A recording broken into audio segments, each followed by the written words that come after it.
성부와 성자와 성령의 이름으로 아멘.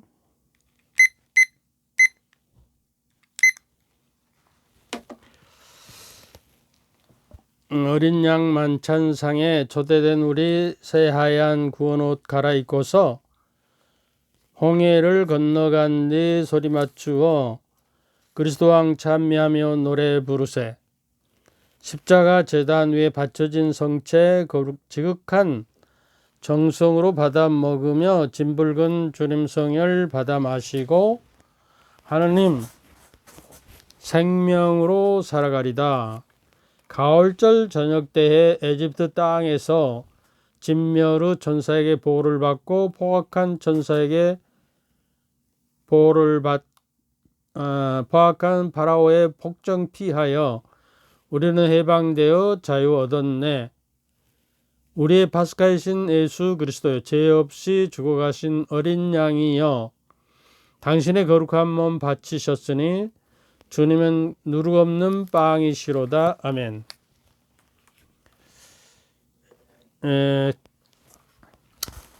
오늘은 이제 부활 절에 부활의 신앙과 또 부활 영성에 대한 건 다음에 또 하기로 하고요. 오늘은 그리스도의 부활하시고 우리가 신앙을 통해서 신앙생활을 해 간다는 건 뭐냐?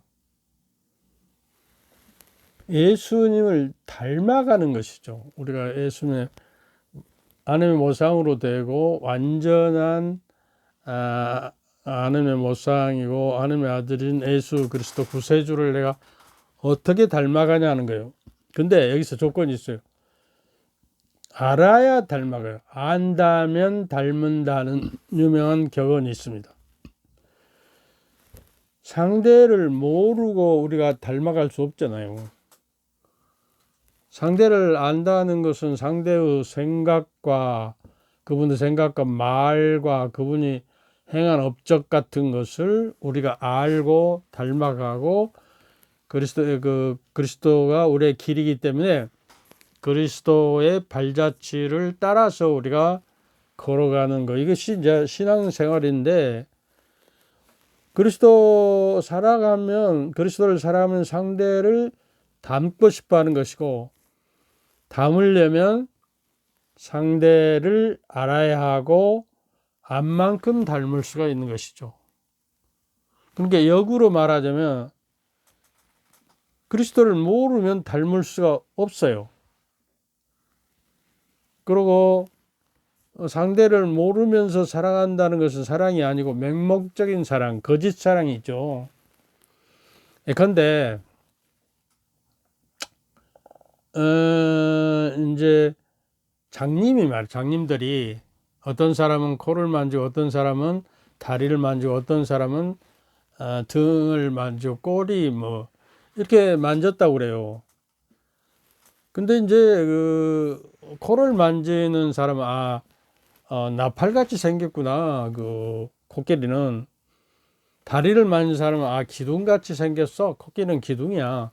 벽을 만진 사람은 벽처럼 어떻게 저게 생겼네. 그리고 꼬리를 만진 사람은 꼬리같이 생겼어. 이렇게, 이거야 맹목적인 사랑이라고 그래요. 이게 모르고 그냥 오류 속에서. 근데 우리도 신앙생활을 하다 보면 자기가 이렇게 만지고 자기가 생각하고 자기가 항상 생각하고 있는 하느님과 그리스도를 내가 하나 상상 속에 만들어서 이분이 기을 것이다 그러고 맹목적으로 따라가 버리거든요. 근데 그 오류가 생기죠. 그러면 우리가 이단들이 우상숭배를 하고 이제 자기들이 만든 다른 거짓된 신을 섬기는 것과 마찬가지. 그래서 우리가 그리스도를 알려면 그럼 어떻게 하냐? 성 에로니모 성인은 성경을 모르는 것은 그리스도를 모르는 것이다. 여러분들 성경을 얼마나 압니까? 성경을 내가 창세기부터 묵시록까지 한번 다 읽어본 적은 있어요.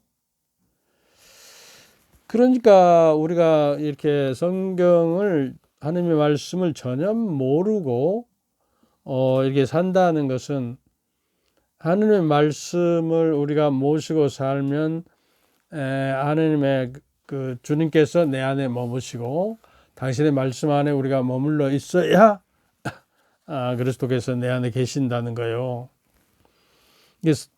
성경 전체는 하나님의 말씀에, 하나님에 대한 삶을 전해주고 있는 책이라고 할 수가 있기 때문에 적어도 우리가 성서 공부를 좀 알아야 한다는 이야기예요.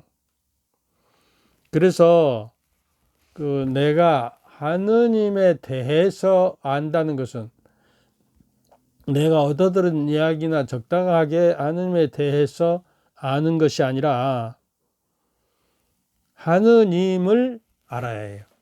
이게 영어로 하면 I know about God. About God은 대해서 그냥 이러이러한 것을 좀 알 뿐이고, 내면적이고 인격적으로 안다는 것은 I know God이에요. 바로 하느님을 아는 거예요. 하느님에 대해서 아는 것이 아니에요. 물론 하느님에 대해서 이제 알다 보면 하느님을 점점 좀 알게 될 수도 있겠지만은 그렇습니다.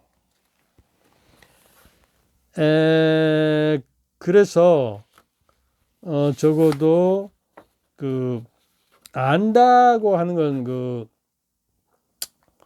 요한복음 17장 3절에 이렇게 이야기하고 있어요.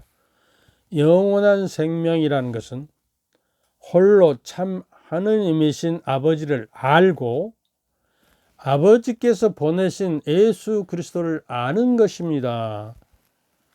요한복음 17장 3절이에요. 영원한 생명은 참 하느님이심을 알고 아버지께서 보내신 예수 그리스도를 아는 것이다 하는 거예요. 근데 이게 성서상에서 안다고 하는 것은 우리가 우리 한국식으로 그냥 적당히 외적으로 이렇게 어떤 사람에 대해서 이것저것을 알고 신원을 좀 파악하고 이런 것이 아니라 안다고 하는 것은 히브리어의 야다라고 그러면 야다는 내면적이고 깊숙한 내면까지 다 알아듣고 그분의 생각과 말과 행동했던 모든 뜻을 충만히 알고 있다는 것이에요. 그래서 여기서 이제 우리가 이제 회개함으로써 하느님께 나아가는 것인데, 알아야 회개가 되는 거예요.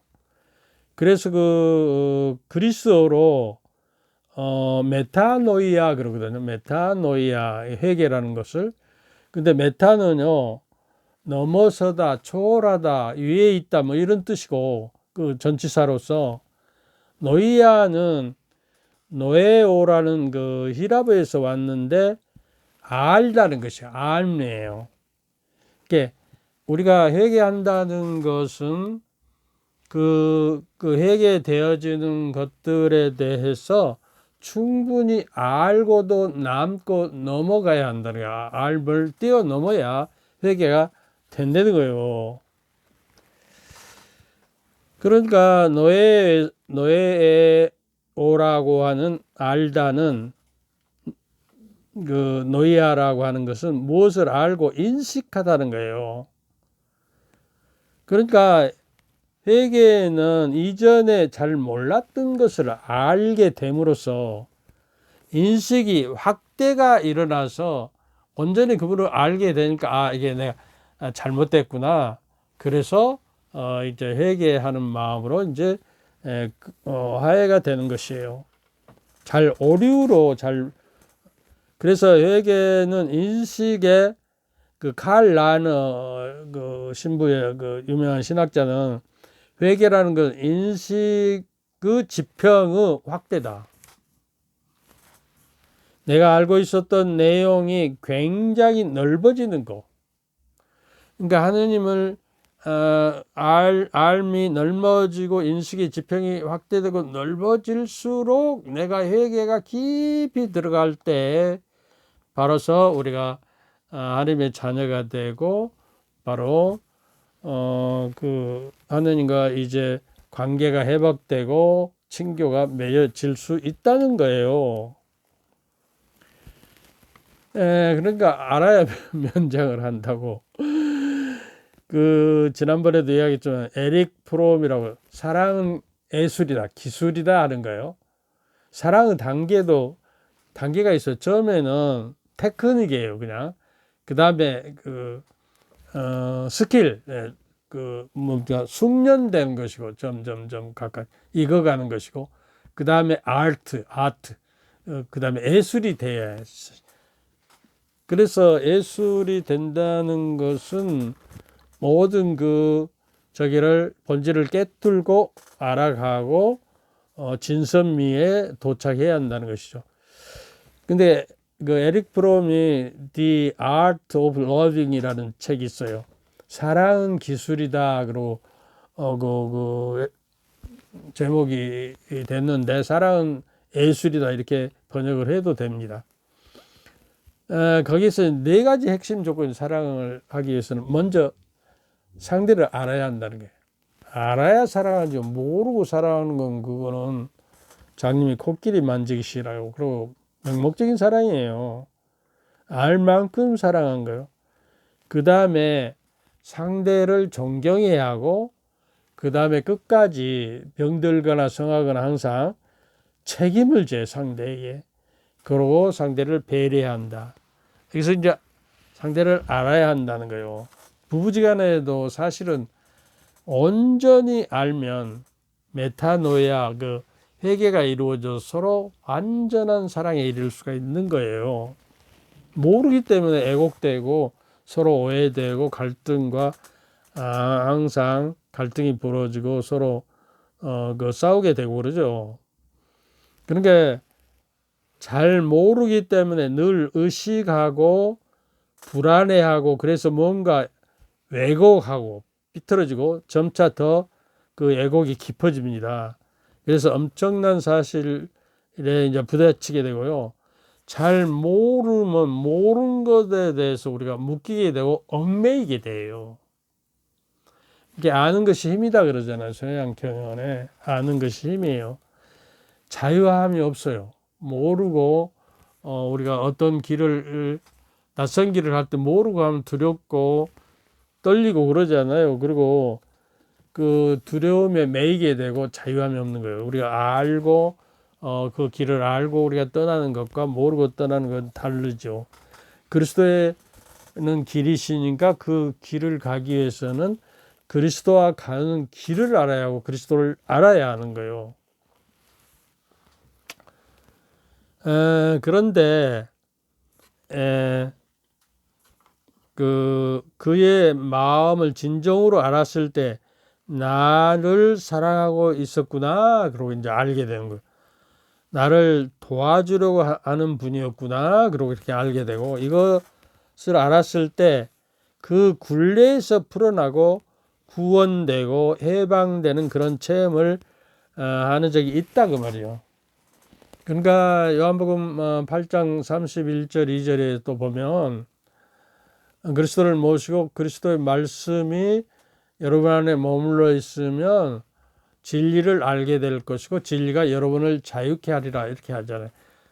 알아야 그 진리를 알아야 진리가 우리를 자유롭게 한다는 거예요. 그러니까 우리가 세례 때 그 교리를 좀 받아갖고 그것만으로는 평생 그렇지 않은 삶을 살 수가 없는 것이에요. 그리스도인이 될 수가 없는 거예요. 그리스도를 알아야 그리스도인이 돼요.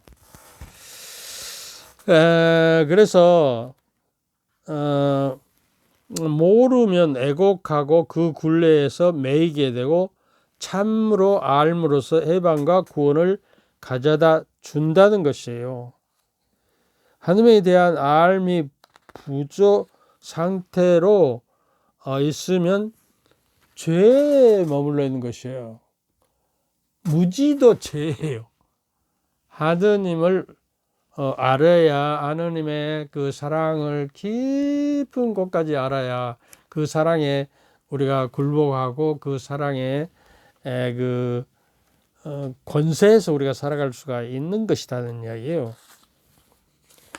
그러니까 원죄들이 어떻게 됐죠? 아담과 하와가 이제 에덴 동산에는 생명의 나무와 그 지선악수 나무가 그 동산 한가운데 있었다고 그랬잖아요. 근데 지선악수, 선과 악을 안다는 것은 전능하다는 것을 의미합니다. 그만하라고. 전능하신 것을 의미하는데, 하와가 이제 뱀의 그 사탄의 유혹에 빠져서 그 지선악수 가시를 쳐다보고 있으니까 영리할 것 같고, 이걸 먹으면 이제 하느님과 같이 될 것 같은 교만에 빠진 거. 근데 이제 사탄이 와서 뭐라고 하죠? 여기 있는 동산의 과일들을 못 먹게 했다면서. 그러니까 근데 이제 그 지수낙수 열매만 못 먹겠지, 못 먹 생명나무는 얼마든지 있고 먹을 수 있었던 것이요. 그러니까 사탄이 우리를 왜곡시킵니다. 그러니까 성서를 왜곡되게 우리가 알면 이단에 이렇게 빠지는 것이요, 사단에. 그래서 이제 열매를 먹고 이제 원죄를 범하게 되는 것이고, 그러니까 이게 마음이 부족할 때 죄를 범하게 되는 것이고, 하나님에 대해서 알고 그리스도에 대해서 알아야 영생의 생명을 얻는다고 그랬잖아요. 우리는 죄에 빠지고 죄의 상황에 매이게 되는 것이에요. 애고가면. 그렇게 이렇게 해서 무엇인가를 새롭게 안다는 것은 매우 중요한 일이라고 할 수가 있다 하는 것이죠. 여기까지 하고 강복 드리겠습니다. 주님께서 저희와 함께 또한 사제들의 영과 함께 전능하신 천주 성부와 성자와 성령께서는 여러분과 여러분 모두에게 축복을 내리시어 길이 머물게 하소서. 아멘. 감사합니다.